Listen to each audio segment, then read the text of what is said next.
Om Shanti. Ruling तथा controlling power से स्वराज की प्राप्ति। आज बच्चों के स्नेही बाप दादा हर एक बच्चे को विशेष 2 बातों में चेक कर रहे थे। स्नेह का प्रत्यक्ष स्वरूप बच्चों को संपन्न और संपूर्ण बनाना है। हर एक में रूलिंग पावर और कंट्रोलिंग पावर कहाँ तक आई है, आज यह देख रहे थे। जैसे शरीर के स्थूल कर्म इंद्रियां आत्मा के कंट्रोल से चलती है, जब चाहे, जैसे चाहे और जहाँ चाहे वैसे चला सकती है और चलाती रहती है। कंट्रोलिंग पावर भी है, जैसे हाथ पांव स्थूल शक्तियां हैं, ऐसे मन बुद्धि संस्कार आत्मा की सूक्ष्म शक्तियां हैं। सूक्ष्म शक्तियों के ऊपर कंट्रोल करने की पावर अर्थात मन बुद्धि को, संस्कारों को जब चाहे, जहाँ चाहे, जैसे चाहे, जितना समय चाहे, ऐसे कंट्रोलिंग पावर, रूलिंग पावर आई है। क्योंकि इस ब्राह्मण जीवन में मास्टर ऑलमाइटी अथॉरिटी बनते हो। इस समय की प्राप्ति सारा कल्प राज्य रूप और पुजारी के रूप में चलती रहती है। जितना ही आधा कल्प विश्व के राज्य सत्ता प्राप्त करते हो, उस अनुसार ही जितना शक्तिशाली राजपद व पूज्य पद मिलता है, उतना ही भक्ति मार्ग में भी श्रेष्ठ पुजारी बनते हो। भक्ति में भी श्रेष्ठ आत्मा के मन बुद्धि संस्कारों के ऊपर कंट्रोलिंग पावर रहती है। भक्तों में भी नंबरवार शक्तिशाली भगत बनते हैं, अर्थात जिस इष्ट की भक्ति करनी चाहे, जितना समय चाहे, जिस विधि से करनी चाहे, ऐसे भक्ति का फल, भक्ति की विधि प्रमाण संतुष्टता, एकाग्रता, शक्ति और खुशी को प्राप्त करते हैं। लेकिन राजपद और भक्ति की शक्ति की प्राप्ति का आधार यह ब्राह्मण जन्म है। तो इस संगम युग का छोटा सा एक जन्म सारे कल्प के सर्व जन्मों का आधार है। जैसे राज करने में विशेष बनते हो, वैसे ही भगत भी विशेष बनते हो, साधारण नहीं। भगत माला वाले भगत अलग है, लेकिन आप आपे ही पूजा, आपे ही पुजारी, आत्माओं की भक्ति भी विशेष है। तो आज बाप दादा बच्चों के इस मूल आधार जन्म को देख रहे थे।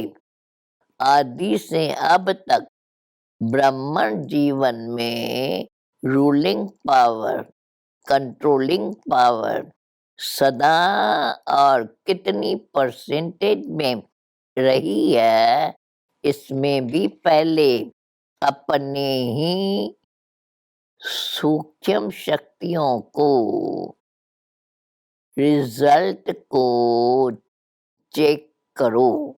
रिजल्ट में क्या दिखाई देता है?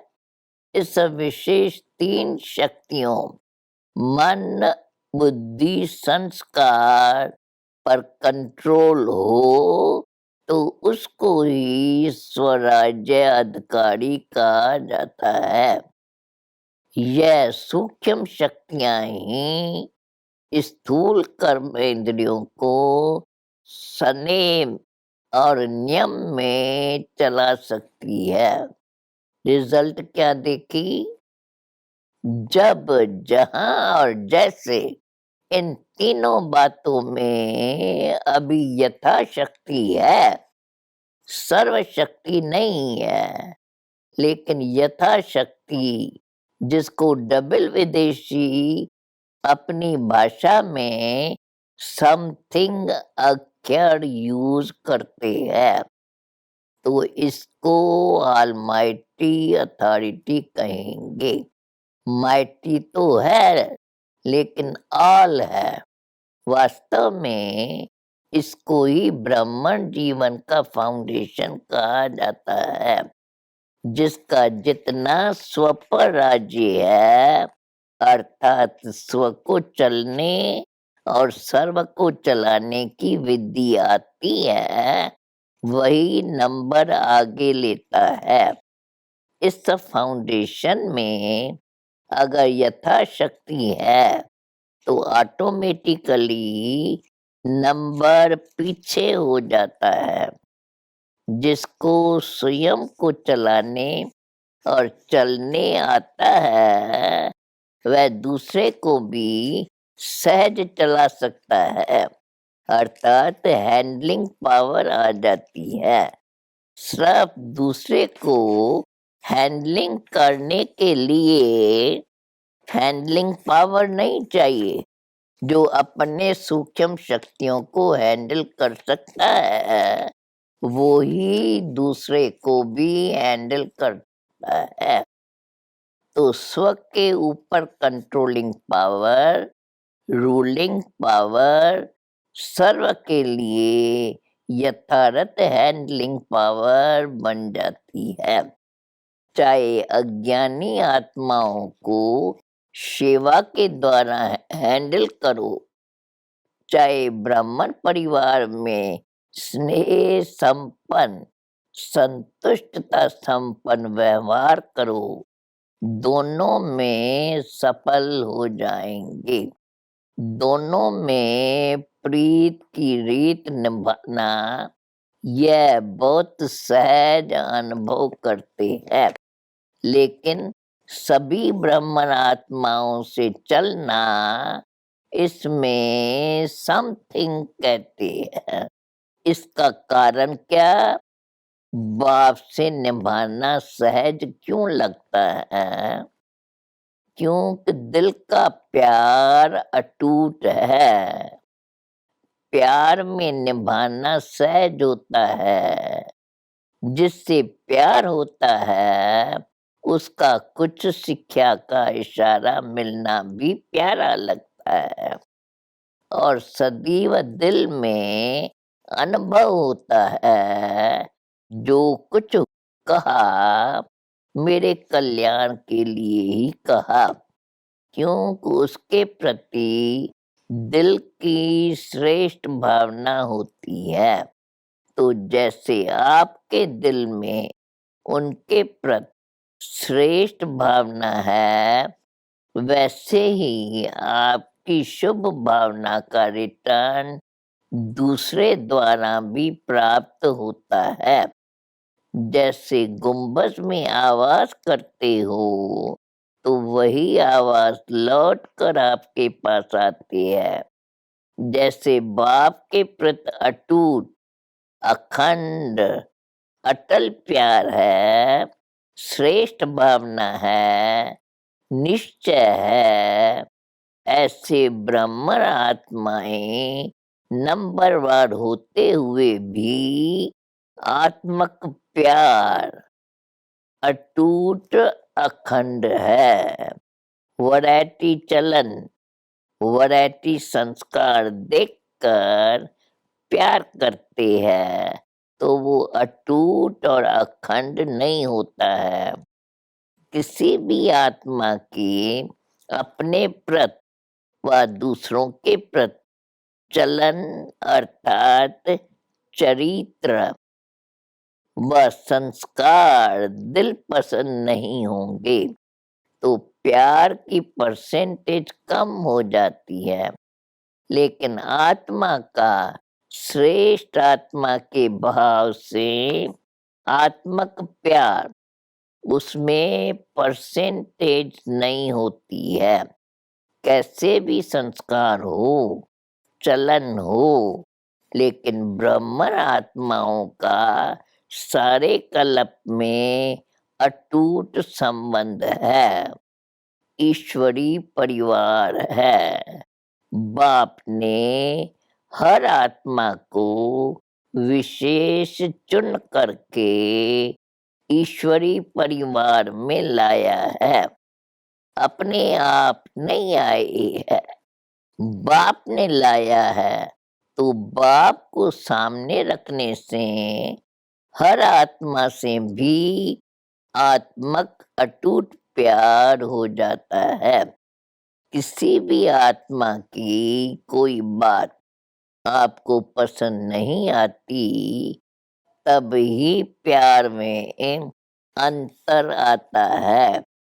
उस समय बुद्धि में यही रखो कि इस आत्मा को बाप ने पसंद किया है, अवश्य कोई विशेषता है, तब बाप ने पसंद किया है।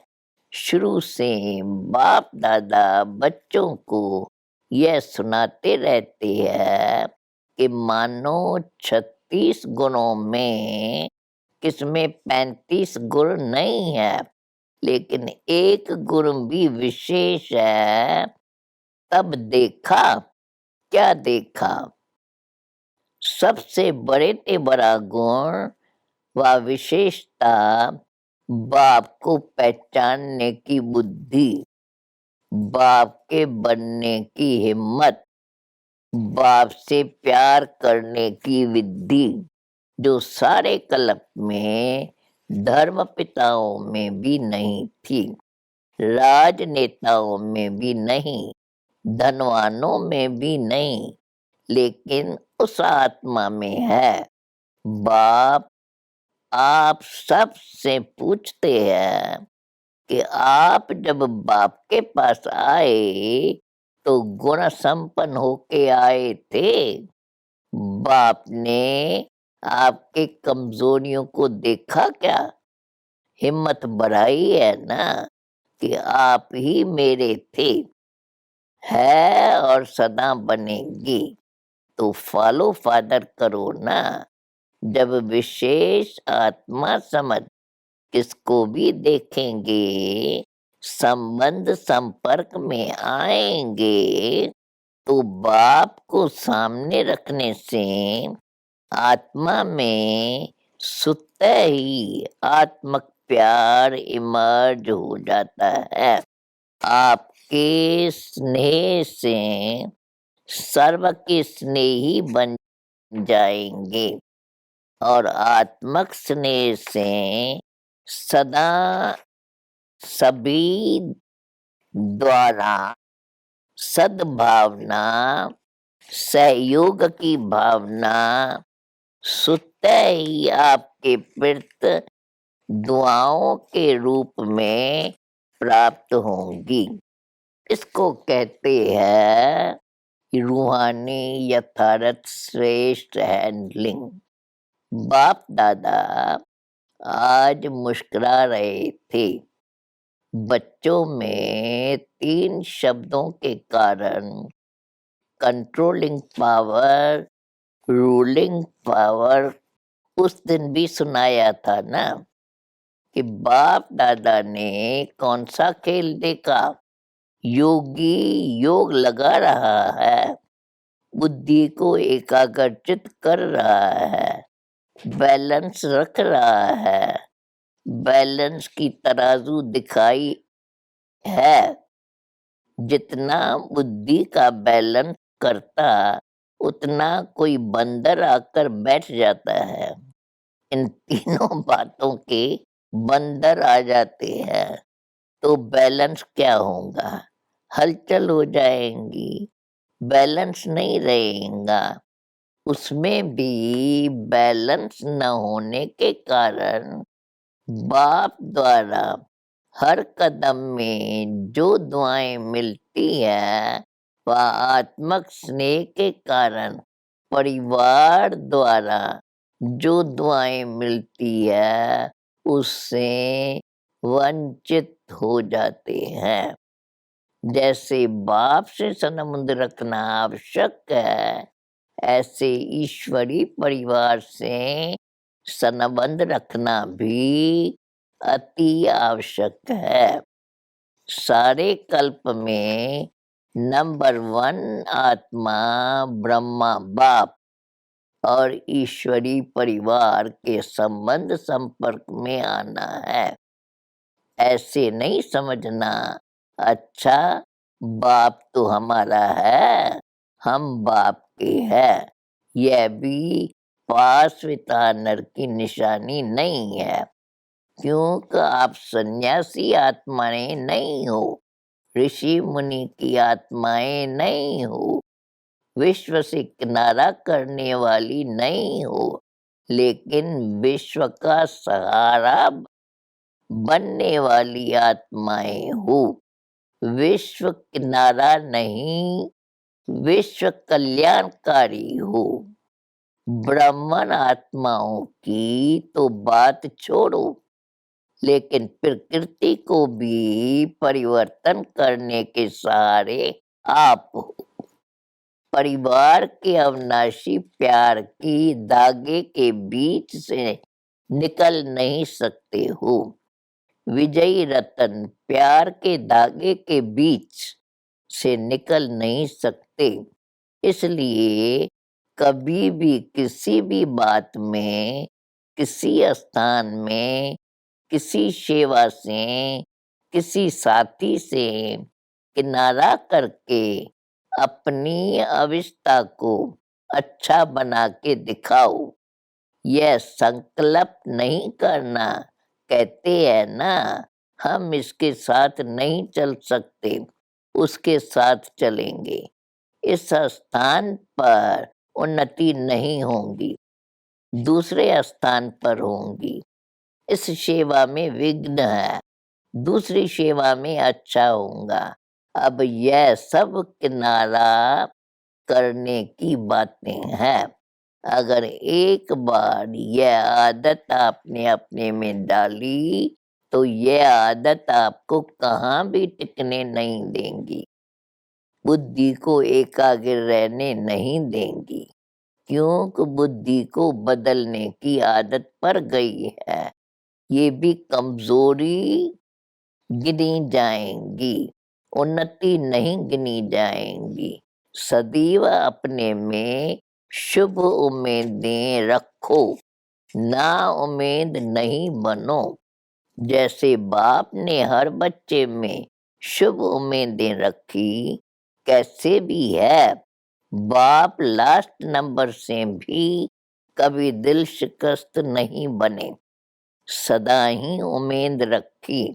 तो आप भी न अपने से, न दूसरे से, न सेवा में, ना उम्मीद, दिल शिकस्त नहीं बनो, दिल शाह बनो।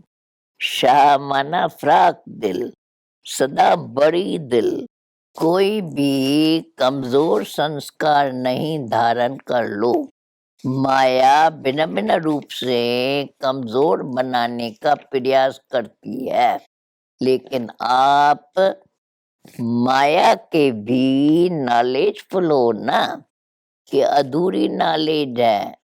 यह भी याद रखो कि माया नए नए रूप में भी आती है, पुराने रूप में नहीं, क्योंकि वह भी जानती है कि यह पहचान लेंगे, बात वही होती है, लेकिन रूप नया धारण कर लेते हैं।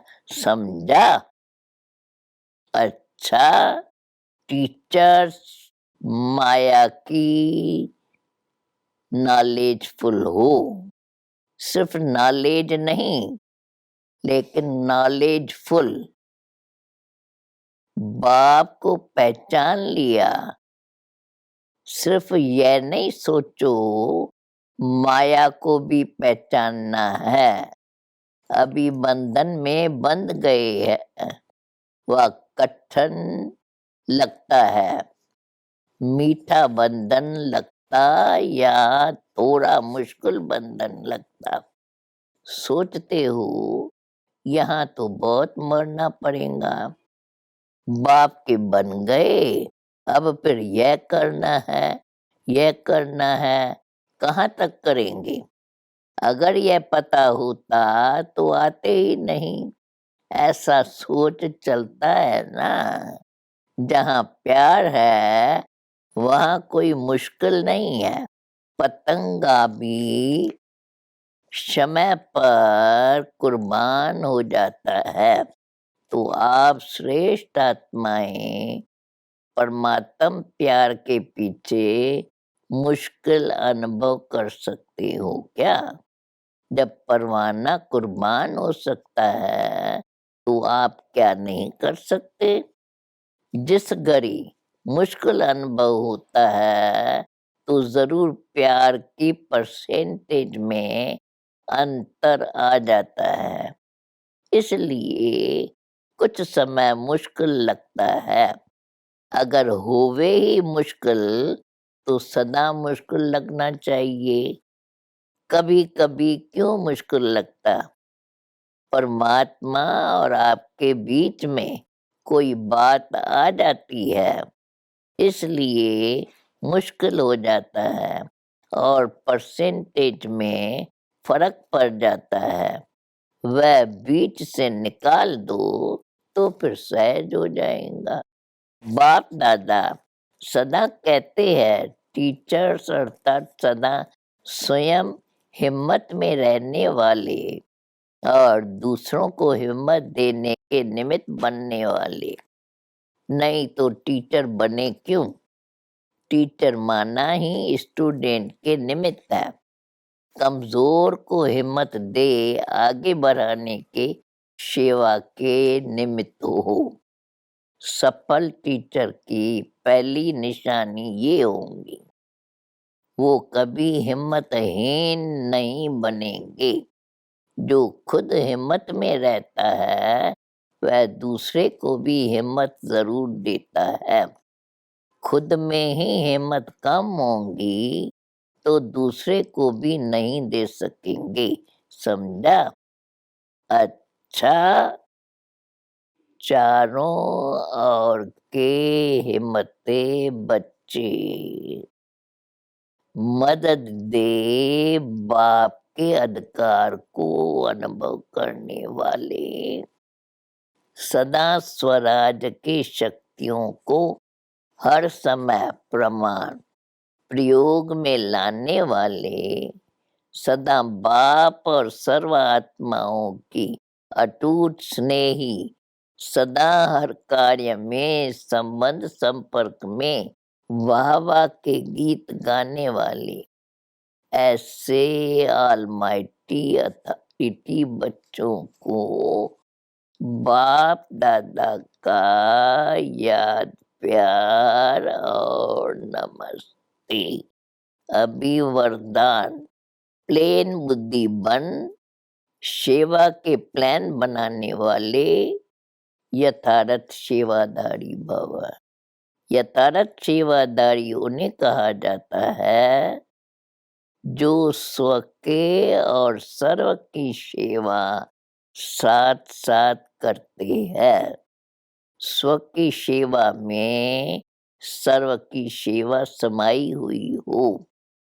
ऐसे नहीं, दूसरों की सेवा करो और प्लेन बुद्धि बनकर सेवा के प्लान बनाओ। प्लेन बुद्धि अर्थात कोई भी बात बुद्धि को टच नहीं करती सिवाय निमित्त और निर्माण भाव के। हद का नाम, हद का मान नहीं, लेकिन निर्माण, यही शुभ भावना और शुभकामना का बीज है। स्लोगन है, ज्ञान दान के साथ साथ गुण दान करो तो सफलता मिलती रहेगी। ओम शांति।